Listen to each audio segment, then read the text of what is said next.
Dans le stoïcisme, la vertu n'est pas seulement être bon envers les autres, c'est être juste envers soi-même. C'est un appel à la raison, à l'équilibre entre donner et recevoir. La véritable générosité ne vous demande pas de vous épuiser pour que les autres prospèrent. Au contraire, elle invite à la conscience combien de ce que je donne est réellement nécessaire et combien est motivé par la peur de ne pas être suffisant. Souvent, nous confondons sacrifice et amour, mais le véritable amour, comme la vertu, ne doit pas coûter votre paix intérieure. Être bon sans limite n'est pas de la noblesse, c'est de l'auto-abandon. Avez-vous déjà réfléchi pourquoi il est si facile pour certaines personnes d'accepter votre aide, mais si rare qu'elles la rendent dans la même mesure? Le stoïcisme nous rappelle que vivre bien, c'est utiliser notre énergie de manière sage. Lorsque vous vous épuisez à vouloir plaire ou soutenir les autres sans évaluer l'impact sur vous-même, vous ne faites pas preuve de générosité. Vous vous négligez. Et pire encore, cela crée un cycle où votre bonté est perçue comme une ressource inépuisable, alors qu'en réalité, vous aussi vous avez besoin de soins. Dans cette vidéo, nous explorerons comment être trop gentil peut être votre problème et comment changer cela. Alors, si vous êtes nouveau ici, laissez un like, abonnez-vous à la chaîne et activez les notifications pour ne pas manquer les prochains contenus. 1. Le manque d'équilibre entre aider et se sacrifier. Les stoïciens nous enseignent que la vertu réside dans l'action sage et non seulement dans de bonnes intentions. Parfois, dans notre empressement à aider, nous confondons compassion et autosacrifice, oubliant que nous ne pouvons offrir quoi que ce soit de précieux si nous sommes vides à l'intérieur. Avant de vous donner aux autres, il est essentiel de vous poser la question « Cela me renforce-t-il ou me consume-t-il » La véritable bonté commence par le respect de soi. Il ne s'agit pas de refuser d'aider, mais de comprendre que prendre soin de soi n'est pas de l'égoïsme. C'est la base qui nous permet de prendre soin des autres. Combien de fois, en essayant d'alléger le fardeau de quelqu'un, vous vous êtes retrouvé écrasé sous le poids que vous avez assumé? La ligne entre aider et se sacrifier est mince, mais essentielle. Lorsque vous vous oubliez vous-même au nom de faire plaisir ou d'être utile, vous permettez que vos besoins soient négligés. Ce n'est pas de la vertu, c'est de l'abandon personnel. Le stoïcisme nous rappelle que notre énergie est limitée et l'équilibre réside dans le fait de l'utiliser de manière sage et intentionnelle afin de soutenir ce qui est vraiment important. 2. La réciprocité a une date d'expiration. Offrir le meilleur de soi-même sans rien attendre en retour est un acte de grandeur. Le stoïcisme nous invite à agir de manière vertueuse, guidée par la raison et le but, mais souvent, en offrant, nous portons en nous une attente silencieuse, que l'autre nous rende la même générosité. Bien que nous ne l'admettions pas immédiatement, il existe un désir humain d'être reconnu, de sentir que nos actions ont de la valeur pour les autres. C'est comme planter une graine et attendre qu'elle fleurisse. Mais toutes ne fleurissent pas, et c'est naturel. La vie des personnes autour de nous suit son propre cours, souvent indifférent à nos intentions. Ainsi, le geste que nous offrons avec tant de soin peut se perdre dans le temps ou dans l'esprit distrait de celui qui le reçoit. Cela ne signifie pas que notre générosité était en vain, mais qu'elle ne doit pas être conditionnée à un retour. La valeur de ce que nous faisons réside dans l'acte lui-même, pas dans la réponse. Cependant, l'attente de réciprocité peut se faufiler de manière subtile et dangereuse. Nous créons des récits dans lesquels nous croyons que certaines personnes ne nous décevraient jamais ou qu'elles seraient incapables d'agir différemment de ce que nous imaginons. Lorsque ces suppositions ne se réalisent pas, l'impact est dévastateur. Ce n'est pas l'absence de réciprocité qui nous blesse, mais le poids de nos illusions brisées. C'est à ce moment que le stoïcisme nous défie de regarder en nous-mêmes. Pourquoi projetons-nous sur les autres le pouvoir de nous frustrer? Pourquoi plaçons-nous notre paix dans quelque chose que nous ne contrôlons pas? Le stoïcisme nous enseigne que la souffrance provient des attentes, pas de la réalité. En présumant que les autres agiront comme nous agirions, nous créons une vulnérabilité inutile. Il est naturel de désirer la réciprocité, mais nous devons comprendre que cela échappe à notre contrôle. Comme Épictète nous le rappelle, ne tentez pas de conduire les événements, mais de les suivre. Cette leçon nous invite à accepter le flux de la vie, nous libérant de l'illusion que nous pouvons contrôler les réactions des autres. Être généreux est un acte qui doit venir de l'intérieur, sans la négociation émotionnelle de la réciprocité. Lorsque vous donnez en attendant quelque chose en retour, vous transformez la générosité en un contrat silencieux qui, lorsqu'il est rompu, génère de la frustration. Mais lorsque vous donnez sans attendre, vous trouvez la liberté. La véritable richesse, selon le stoïcisme, réside dans le fait de trouver de la joie dans l'acte de donner et de préserver votre paix, indépendamment de ce qui peut suivre. Ainsi, en étant généreux, rappelez-vous, la réciprocité peut ne pas venir, mais votre action reste précieuse. Concentrez-vous sur ce qui est à votre portée et libérez-vous de la nécessité de contrôler ou d'anticiper les actions des autres. C'est dans ce détachement que nous trouvons la véritable satisfaction, celle qui vient de vivre selon nos valeurs, sans permettre à nos attentes de devenir une prison émotionnelle. 3. Connexion superficielle plutôt que authentique. Nous vivons à une époque où la quantité l'emporte souvent sur la qualité, y compris dans les relations. Les réseaux sociaux nous montrent une multitude d'amis et de connexions, mais il suffit d'une analyse plus approfondie pour réaliser que beaucoup de ces relations sont fragiles, soutenues par des intérêts momentanés. La profondeur a été remplacée par la superficialité et la véritable valeur de l'amitié se perd souvent au milieu d'échanges utilitaires. Sénèque avertissait déjà. Celui qui commence à être votre ami par intérêt cessera également par intérêt. Cette réflexion reste aussi pertinente aujourd'hui qu'il y a 2000 ans. Ce qui est fondé sur des motivations égoïstes a peu de chances de durer. Cependant, sans le réaliser, nous devenons souvent complices de cette dynamique. Pas parce que nous désirons la superficialité, mais parce que nous avons été conditionnés à croire que notre valeur est liée à ce que nous offrons, que ce soit de l'attention, des faveurs ou des ressources. Ainsi, nous finissons par rechercher l'approbation ou tenter de préserver des liens de manière déséquilibrée, simplement pour sentir que nous appartenons. Les relations fondées sur des échanges inégaux sont comme des miroirs qui reflètent seulement la surface, sans révéler les couches plus profondes. Ce comportement nous conduit également dans un cycle de générosité excessive, où nous donnons plus que ce que nous pouvons, par peur de déplaire ou de ne pas être acceptés pour ce que nous sommes. Le stoïcisme nous enseigne que la véritable valeur est intérieure. L'autosuffisance et le contrôle de nos émotions sont des piliers qui renforcent notre estime de soi et nous libèrent de cette nécessité de validation extérieure. Comme Épictète l'a dit, dans la prospérité, il est facile de trouver des amis. Dans l'adversité, il n'y a rien de plus difficile. Ces dynamiques ne se limitent pas aux amitiés. Elles s'étendent à tous les domaines de la vie, professionnelle, personnelle et sociale. Les relations fondées sur l'intérêt sont fragiles et ne résistent pas aux changements ou aux défis.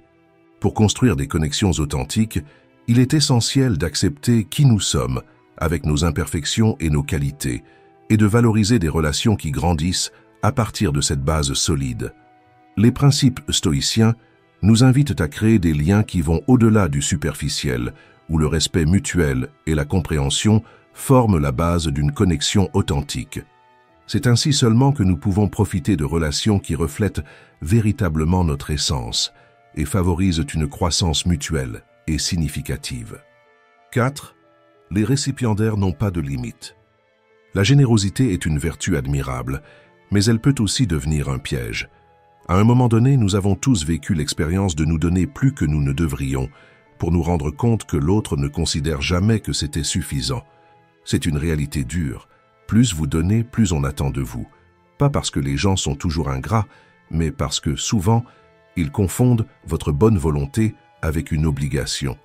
Cette dynamique ne se met pas en place d'un coup, elle s'installe peu à peu, jusqu'à ce que vous réalisiez que vous êtes devenu le fondement de demandes qui ne finissent jamais. Cela arrive parce que ceux qui reçoivent ne réfléchissent généralement pas aux limites de l'autre, cette réflexion appartient à celui qui donne. Si vous ne posez pas de barrières, vous enseignez que votre aide est illimitée. Pensez au quotidien. Combien de demandes de services que vous pourriez éviter ou qui pourraient être résolues par la personne qui les demande, finissez-vous par satisfaire? Le manque de limites commence lorsque vous acceptez ces petites concessions et se transforme rapidement en un modèle qui épuise votre énergie émotionnelle. Le stoïcisme nous enseigne que la générosité est une vertu, mais seulement lorsqu'elle est pratiquée avec équilibre. Sans limite, la générosité se transforme en un fardeau que vous portez seul. La pratique de la modération, l'une des vertus centrales de la philosophie stoïcienne, nous aide à établir ces limites de manière rationnelle et intentionnelle. En équilibrant notre disposition à aider avec la préservation de notre bien-être, nous évitons de créer des comportements qui nous surchargent émotionnellement. Plus que cela, nous permettons à ceux qui dépendent de nous de développer leur propre force et d'affronter leurs défis. Cette leçon devient évidente dans l'histoire d'une mère et de sa fille adulte dans une petite ville de campagne. La mère, bien qu'avancée en âge, se consacrait entièrement aux soins de sa fille malade, sacrifiant ses propres besoins. La fille, dépendante de ce soin constant, semblait incapable de gérer ses propres responsabilités. Mais, lorsque la mère tomba subitement malade et mourut, quelque chose d'inattendu se produisit. La fille, que tout le monde croyait incapable, reprit sa vie normalement. L'excès de soins, aussi bien intentionné soit-il, avait privé la fille de l'opportunité de grandir et de prendre le contrôle de sa vie. Ce dilemme n'est pas exclusif des relations parentales. Il se reflète dans nos amitiés, au travail et même dans nos relations amoureuses. Lorsque nous donnons continuellement sans établir de limites, nous créons une dynamique de dépendance qui nuit à la fois à ceux qui reçoivent et à ceux qui donnent. Les récipiendaires n'ont pas de limites. Peu importe combien vous faites, il y aura toujours l'attente que vous fassiez davantage. Cela épuise votre énergie, mine votre équilibre émotionnel et vous emprisonne dans un cycle de dons unilatéral qui ne fait que créer de l'usure. Comme nous l'enseigne Marc Aurèle dans ses méditations, le devoir d'un homme est de rester debout et non d'être maintenu debout par les autres. En établissant des limites claires et en pratiquant la modération, non seulement nous protégeons notre paix et notre bien-être, mais nous encourageons aussi les autres à se lever par eux-mêmes. La véritable générosité ne réside pas dans le fait de tout faire pour les autres, mais dans le fait de les aider à trouver leur propre force, tout en préservant notre intégrité. 5. Vos priorités passent au second plan. Le stoïcisme nous enseigne à vivre guidés par la vertu, à modeler notre caractère et à maîtriser nos émotions, toujours à la recherche d'un but plus grand, être la meilleure version de nous-mêmes. Mais lorsque nous plaçons constamment les priorités des autres avant les nôtres, nous perdons l'équilibre qui donne du sens à la vie. Établir des limites dans les relations est plus qu'une nécessité, c'est un acte de respect de soi. Abandonner nos priorités pour répondre aux exigences des autres peut souvent être le reflet de peurs plus profondes, celle de confronter nos vulnérabilités ou de faire taire des douleurs internes que nous évitons de confronter. Cependant, fuir soi-même en se préoccupant des problèmes des autres ne résout rien. Au contraire, cela nous déconnecte de notre essence. Plus nous ignorons nos propres besoins, plus nous affaiblissons notre authenticité. Et ce que nous essayons d'éviter tôt ou tard revient avec intensité. Un vide profond, une fatigue émotionnelle et le poids du regret d'avoir négligé notre propre parcours. Sénèque nous avertit, parmi tous les jours de notre vie, nous en consacrons peu à nous-mêmes. C'est cette vérité que nous devons assimiler. Prioriser vos propres besoins n'est pas de l'égoïsme, c'est de l'auto-soin. Ce n'est qu'en vivant de manière authentique que nous pouvons offrir une générosité véritable et durable. La prochaine fois que vous ressentirez la pression de porter les fardeaux des autres, arrêtez-vous un instant. Permettez-vous d'observer ce qui émerge dans le silence. Reconnaissez vos émotions, même les plus inconfortables, avec compassion. Rappelez-vous, prendre soin de soi est la première étape pour vivre en accord avec vos valeurs. Lorsque vous honorez vos priorités, vous préservez votre santé émotionnelle et vous vous renforcez pour être véritablement utile. Mettez d'abord votre masque à oxygène. Ainsi, vous découvrirez que la véritable générosité est celle qui vous nourrit, vous et les autres, sans jamais sacrifier votre essence. 6. Être vu et traité comme fragile. Le stoïcisme nous enseigne que la véritable force vient de l'intérieur, façonnée par l'autocontrôle, l'autodiscipline et le respect de nos propres limites. Cependant, lorsque vous offrez votre aide sans mesure, quelque chose de curieux se produit. Au lieu d'être reconnu comme quelqu'un de fort et fiable, vous pouvez commencer à être perçu comme fragile. L'absence de limites transforme votre générosité en vulnérabilité. Avec le temps, cette disponibilité constante envoie le message que vous êtes toujours accessible, toujours prêt à porter le poids des autres. Cette perception ouvre la voie à ce que d'autres, intentionnellement ou non, commencent à exploiter cette ouverture, utilisant votre disponibilité sans tenir compte de l'impact que cela a sur vous. Lorsque vous ne dites pas non, Le monde peut confondre bonté avec manque de fermeté. Mais voici le secret. La force ne réside pas dans le fait d'accepter tout, mais dans le courage de choisir ce que l'on accepte.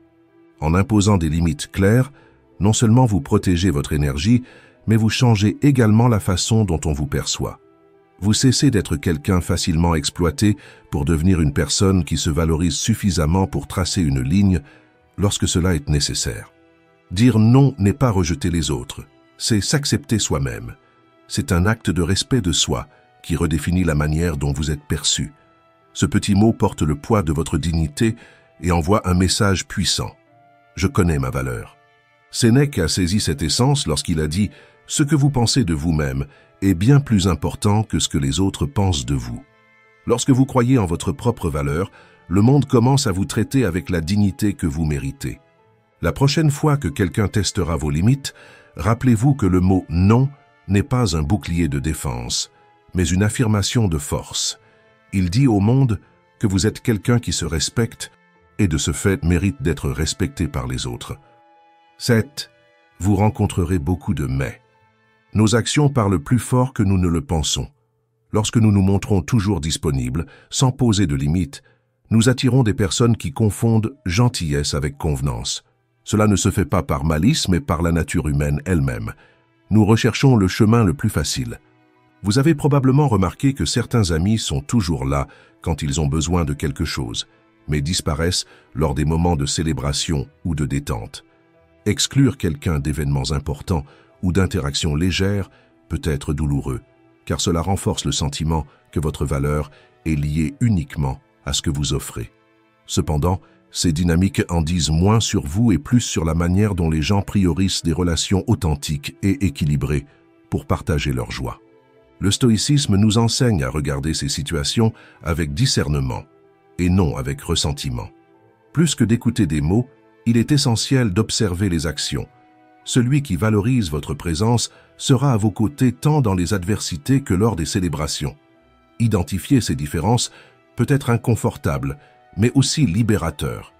Établir des limites est essentiel pour protéger votre paix intérieure et renforcer les relations avec ceux qui vous valorisent réellement. Cela ne signifie pas se refermer ou se méfier de tout le monde, mais investir votre temps et votre énergie de manière plus consciente. La générosité sans équilibre peut être épuisante, mais lorsqu'elle est combinée avec de la prudence, elle cesse d'être une monnaie d'échange et devient une expression authentique de qui vous êtes. Pratiquer l'autodiscipline stoïque nous aide à donner avec intention et non par obligation. Définir jusqu'où vous êtes prêt à aller est un acte de respect envers soi-même. Cette posture transforme ce qui semblait injuste en une opportunité d'aligner vos choix avec vos valeurs. Considérez cela comme une invitation à ajuster vos relations. Il ne s'agit pas de donner moins, mais d'offrir le meilleur de vous-même à ceux qui répondent avec respect et considération. En faisant cela, vous ne trouverez pas seulement la sérénité au milieu des complexités des relations humaines, mais vous établirez aussi des liens plus profonds et véritables. Par où commencer? Explorons des stratégies pour éviter que votre gentillesse soit mal interprétée et garantir que vos relations soient aussi équilibrées qu'authentiques. Stratégie 1. Comprendre vos émotions. Le stoïcisme nous enseigne que comprendre nos émotions et nos pensées est essentiel pour cultiver un esprit sain et équilibré. Cette pratique d'auto-réflexion est comme un miroir intérieur qui nous permet d'observer clairement ce que nous ressentons et pourquoi nous le ressentons. C'est un outil puissant pour ceux qui souhaitent vivre avec un but et en harmonie avec eux-mêmes. En prêtant attention à vos sentiments, vous êtes en mesure d'identifier les signes d'alarme lorsque vous vous donnez au-delà de vos limites ou lorsque vous vous épuisez émotionnellement. Ce processus ne consiste pas seulement à reconnaître l'épuisement, mais à prendre conscience de l'impact que vos choix ont sur votre paix intérieure. Si la générosité devait apporter une sensation de légèreté, comme marcher sur des nuages, pourquoi est-ce qu'elle pèse parfois comme une charge insupportable? Réfléchir à ce que vous ressentez lorsque vous aidez les autres est un exercice d'honnêteté avec vous-même. Demandez-vous, est-ce que je fais cela par un véritable désir d'aider ou par peur de décevoir? Est-ce que je prends soin des autres au détriment de mon bien-être? La réponse se trouve dans vos sentiments. Si vous vous sentez accablé, irrité ou même utilisé, il est temps d'ajuster le tir. Lorsque quelque chose qui n'est pas une obligation engendre de l'inconfort ou de l'épuisement extrême, ne l'ignorez pas. C'est votre corps et votre esprit qui demandent à être entendus. Le stoïcisme nous rappelle que la véritable générosité doit naître de l'abondance émotionnelle et non de la pénurie. Il est nécessaire de reconnaître lorsque l'aide apportée aux autres commence à nuire à votre santé mentale et physique. Prêter attention à vos sentiments n'est pas un acte d'égoïsme, mais de sagesse. C'est un rappel que prendre soin de soi est la première étape pour pouvoir prendre soin des autres de manière authentique et durable. En écoutant ce que vos émotions ont à dire, vous gagnez la chance de créer des limites qui protègent votre énergie et permettent à votre générosité d'être un reflet de force et non de sacrifice. Stratégie 2. Mettez-vous en priorité. Combien de fois devenons-nous des spécialistes pour résoudre les problèmes des autres, tandis que nos propres besoins sont oubliés? Dans le rythme frénétique du quotidien, il est facile de reléguer les soins personnels au second plan. Cependant, le stoïcisme nous rappelle que l'autodiscipline et le respect de soi sont essentiels pour atteindre l'équilibre et la force intérieure. Après tout, comment pouvons-nous être utiles au monde si nous sommes épuisés à l'intérieur?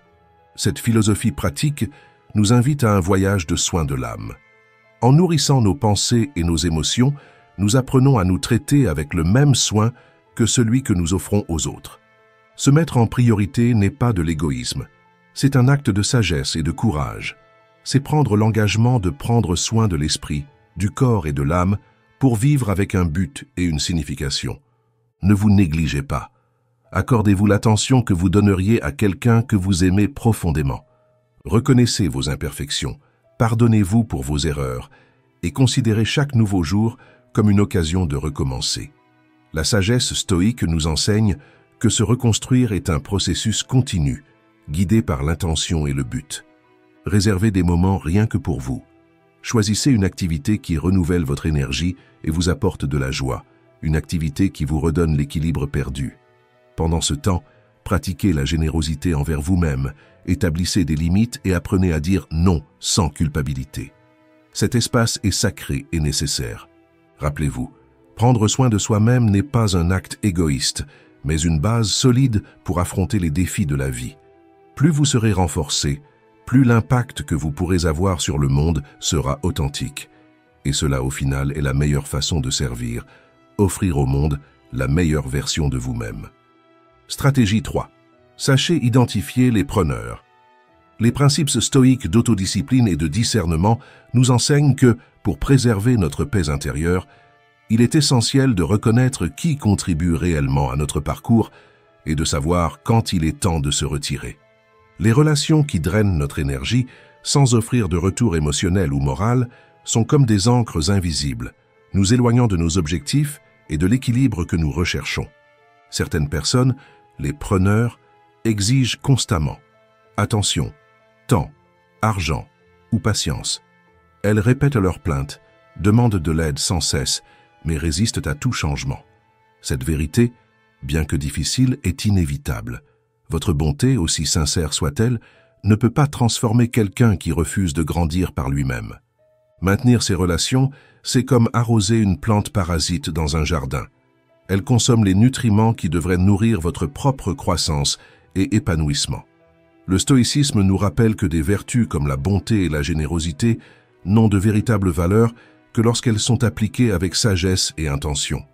Sénèque a dit « Un bienfait devrait être gardé comme un trésor enfoui, pour n'être déterré qu'en cas de besoin. » Cela nous enseigne que la bonté ne doit pas être une réponse automatique à toutes les demandes, mais un choix délibéré réservé aux moments qui font vraiment la différence. C'est une force qui renforce les liens authentiques et soutient ceux qui respectent le geste. Le secret réside dans l'équilibre. Donner trop nous épuise et nous détourne de nos propres chemins. Donner trop peu nous enferme dans un égoïsme stérile. Le stoïcisme nous défie de trouver le point d'équilibre, où la générosité ne sacrifie pas notre énergie, mais la dirige là où elle est le plus nécessaire. Rappelez-vous, vous avez le contrôle sur la manière et l'endroit où appliquer votre bonté. Lorsqu'elle est utilisée avec discernement, elle préserve non seulement votre paix intérieure, mais crée des relations où la réciprocité et le respect fleurissent, nourrissant à la fois vous-même et ceux qui vous entourent. Stratégie 4. N'ayez pas peur de dire non. Arrêtez-vous un moment et demandez-vous « Pourquoi ai-je peur de dire non ?» Souvent, cette peur a des racines qui remontent à l'enfance, lorsque nous avons appris des leçons imprégnées de culpabilité et de peur, comme « Si tu n'es pas gentil, personne ne t'aimera » ou « Si tu n'agrées pas, tu seras rejeté ».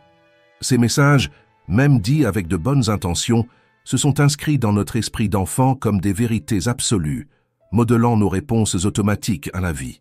Aujourd'hui, nous sommes adultes, mais ces peurs infantiles restent cachées, influençant nos choix sans que nous en ayons conscience.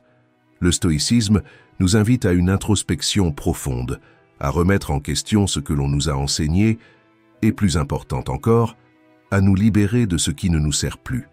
Reconnaître que la peur de dire non est un reflet de conditionnement passé, d'une époque où nous n'avions pas la capacité de discerner, est la première étape pour prendre le contrôle de nos décisions.